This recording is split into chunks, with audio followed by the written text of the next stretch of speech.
कहा गया था कि शिक्षा विभाग में 5,000 जो भर्तियां हैं जी। अभी तक की नहीं गई हैं, तो वो कब तक होनी संभव है? ये प्रोसेस प्रारंभ हो चुका है और ये भी 2 चरणों में होगा, जहां लगभग 6,000 के आसपास पोस्टें हमने गत 3-4 महीनों में कैबिनेट के द्वारा माननीय मुख्यमंत्री के आशीर्वाद से प्राप्त की है इसकी स्वीकृति।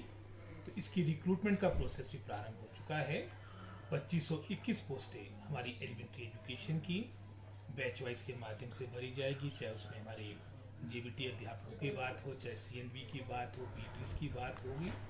और इसकी इसी तरह लगभग कोई 585 हमारे पीजीटी के पद आपके कमीशन के द्वारा भरे जाएंगे और ये भी शीघ्र एडवर्टाइजमेंट होगी। और जहाँ तक तो मैंने 2521 एलिमेंट्री एजुकेशन डिपार्टमेंट की बात कही है, जो बैच वाइज रिक्रूटमेंट होनी है वो प्रक्रिया प्रारंभ हो चुकी है और कमीशन की ये हमारी 585 वाली एडवर्टाइजमेंट शीघ्र हो जाएगी और ये भी आपकी प्रोसेस प्रारंभ हो जाएगा। इसके अलावा लगभग कोई 3-3,500 पोस्टें हमारी जो नया चयन आयोग बनेगा, जिसके माध्यम से भविष्य में रिक्रूटमेंट होगी, क्योंकि आप जानते हैं कि हमीरपुर में भाजपा सरकार के कार्यकाल के दौरान कितनी इरेगुलरिटीज़ हुई, अनियमितताएं हुई। तो एक नए आयोग के साथ जब ये प्रक्रिया प्रारंभ होगी आपकी अपॉइंटमेंट्स की, सिलेक्शन की, उसमें प्राथमिकता के आधार में हमारी शिक्षा विभाग के पद भरे जाएंगे। सर, ऐसे ही एक जैसे कि प्रदेश सरकार किस प्रकार शिक्षा के जो क्षेत्र में व्यवस्था परिवर्तन का काम कर रही थी और आने वाले जो साल में है, क्या खास इसमें रहने वाला है? सबसे बड़ी चुनौती हमारे पास ये है, जो मैं समझता हूँ हमारी पहली प्रायोरिटी है, हमारे सैकड़ों स्कूल विदाउट टीचर्स हैं। जैसे हमारी सरकार सत्ता में आई थी वर्ष 2022 के अंत में लगभग कोई 455 आपके विदाउट टीचर स्कूल्स थे, अधिकतर ये प्राइमरी स्कूल्स थे। आज इनकी संख्या 100 से कम हो चुकी है और हमने इसमें बहुत से पद युक्तिकरण के माध्यम से, रैशनलाइजेशन के माध्यम से, कोई 400 से ऊपर ऐसे स्कूल्स थे जहाँ पर जीरो इनरोलमेंट यानी कोई बच्चा नहीं था, स्कूल खुले हुए थे, तो वो हमने बंद किए। वहाँ के टीचर ऐसे स्थलों पे भेजे गए, ऐसे स्कूलों में भेजे गए जो विदाउट टीचर थे। इसके अलावा दूसरे चरण में हमने जो विदाउट टीचर स्कूल्स थे वहाँ पर आपके जो लेस देन 2, जहाँ पर 1 या 2 बच्चे थे, नज़दीक में 1.5-2 किलोमीटर में दूसरा स्कूल था, वो भी हमने एक तरह से मर्ज किए हैं। वहाँ से भी जो हमारे को एक्सेस स्टाफ मिला वो हमने विदाउट टीचर स्कूल में भेजे हैं। वही कारण है कि जो संख्या आपकी विदाउट टीचर स्कूल्स की 455 थी, आज कम होकर 100 से कम हो चुकी है।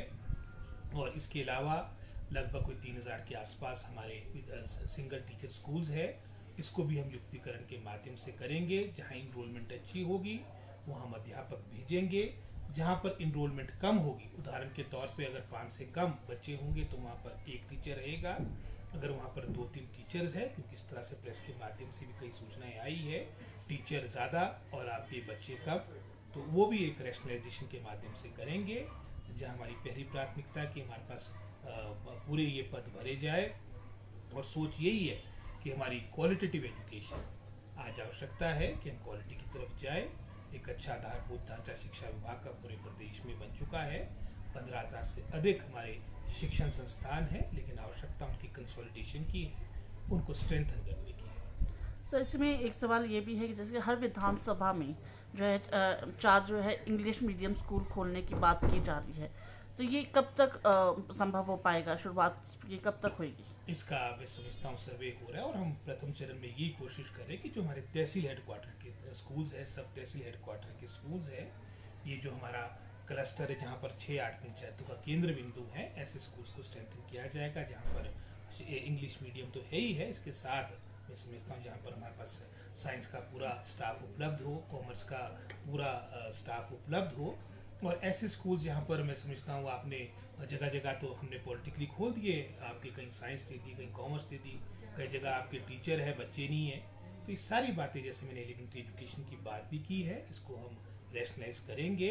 तहसील हेडक्वार्टर, सब तहसील हेडक्वार्टर और जो हमारे क्लस्टर्स है, जो केंद्र बिंदु है 6-8 पंचायतों के, वहाँ पर प्रॉपर शिक्षा की व्यवस्था हो और आने वाले 7-2 साल के अंदर आप निश्चित रूप से परिवर्तन देखेंगे। सर, शिक्षा से अलग एक सवाल है, जैसे कि अभी कुछ दिन पहले ही जो है विधानसभा का सत्र खत्म हुआ, उसी टाइम भाजपा ने जो है 25 तारीख को विधानसभा का घेराव किया था। जिस तरह का वो घेराव था, आपका उस पर क्या कहना है? वो पूर्ण रूप से फ्लॉप रहा और भाजपा में यही है, क्योंकि अब पिछले वर्ष जब आपके 2022 के चुनाव थे उस वक्त इनके बड़े बड़े, मैं समझता हूँ उस वक्त दावे थे कि हमारी सरकार बीट हो रही है, बड़े बहुमत के साथ आ रही है। तो एक तरह से मैं समझता हूँ सत्ता खोने के उपरांत उस स्थिति से, मनोवैज्ञानिक स्थिति से बाहर नहीं आ पाए, और इनका अब अगला जो लक्ष्य है वो पार्लियामेंट का इलेक्शन है। और मैं समझता हूँ चाहे वो हिमाचल की जनता है, चाहे वो केंद्र की पूरे भारतवर्ष की जनता है, जो सब्ज बाग आपके, मैं समझता हूँ भारतीय जनता पार्टी ने दिखाए थे, वो सभी धराशायी हुए हैं। डबल इंजन की बातें की, और एक तरह से मैं अच्छे दिनों की बातें की थी। आज सारी बातें मैं समझता हूँ, चाहे बेरोजगारी की बात हो, महंगाई की बात हो, और विशेषकर आपदा के दौरान जिस तरह से हिमाचल प्रदेश को केंद्र ने नज़रअंदाज किया, ये सारी बातें हिमाचल प्रदेश की जनता जनार्दन देख रही है। और निश्चित रूप से आने वाले पार्लियामेंट इलेक्शन में आपको परिवर्तन देखने को मिलेगा। सर, इसी के साथ जैसे कि अभी कल ही अनुराग ठाकुर यहाँ शिमला आए थे कुछ नियुक्तियों के लिए, दौरों के लिए। उन्होंने अपने बयान में कहा कि केंद्र जो है लगातार जो है मदद कर रही है, पर कांग्रेस ने अपने जो है संशोधन में देश के लिए जो है क्या, प्रदेश के लिए क्या आज किया। प्रश्न कांग्रेस का नहीं है, ना ही भारतीय जनता पार्टी का प्रश्न है। आज हिमाचल प्रदेश में जो इतनी बड़ी त्रासदी हुई है, जिसका कभी भी मैं समझता हूँ अतीत में वर्णन नहीं था, आज आवश्यकता थी कि अनुराग जी इस तरह की पॉलिटिकल स्टेटमेंट ना देते हुए सबसे पहले, चाहे मेरी बात आती है, हम कांग्रेस की बाद में है, पहले हम हिमाचली है, और वही बातें अनुराग जी के लिए, चाहे जगत प्रकाश नड्डा जी के लिए आती है कि पहले हम हिमाचली, उसके उपरांत मैं समझता हूँ किसी पॉलिटिकल दल से जुड़े हैं। ये किसी से छुपा नहीं कि कितनी बड़ी त्रासदी हुई। 12,000 करोड़ का तो हमारा रिकॉर्डेड लॉसेस हिमाचल प्रदेश का हुआ है। इसके अलावा जो इकोनॉमी, हमारी जो आर्थिकी में नुकसान हुआ है, वो मैं समझता हूँ अप्रत्याशित है। और उसके बावजूद भी अगर आप राहत देने की बात करेंगे गत 3 महीनों में, क्योंकि जुलाई के पहले हफ्ते में ये क्रम प्रारंभ हो गया था, उसके उपरांत मात्र इन 3 महीनों में बातें हमारे को सुनने को बड़ी बड़ी मिली, चाहे वो अनुराग जी की थी, चाहे जगत प्रकाश नड्डा जी की थी। उनकी स्टेटमेंट मेरे को याद है जो 15-20 दिन या महीने पहले उन्होंने दी थी कि हिमाचल जो मांगेगा हम देंगे। तो हम तो चिल्ला चिल्ला के बोल रहे हमारे को राहत दो, हमारे को 2,000 करोड़ की कम से कम अभी अंतरिम राहत मिले, लेकिन खोदा पहाड़ निकला चूहा। मात्र 200 करोड़ हमारे को एनडीआरएफ की जो एक अग्रिम किस्त थी वो हमारे को मिली है। इसके अलावा जो हमारे को, मैं समझता हूँ फाइनेंस कमीशन ने पहले ही जो मार्क्ड है हमारी स्टेट के लिए, ये आपदा आती चाहे नहीं आती, ये 360 करोड़ हमारे को मिलने थे।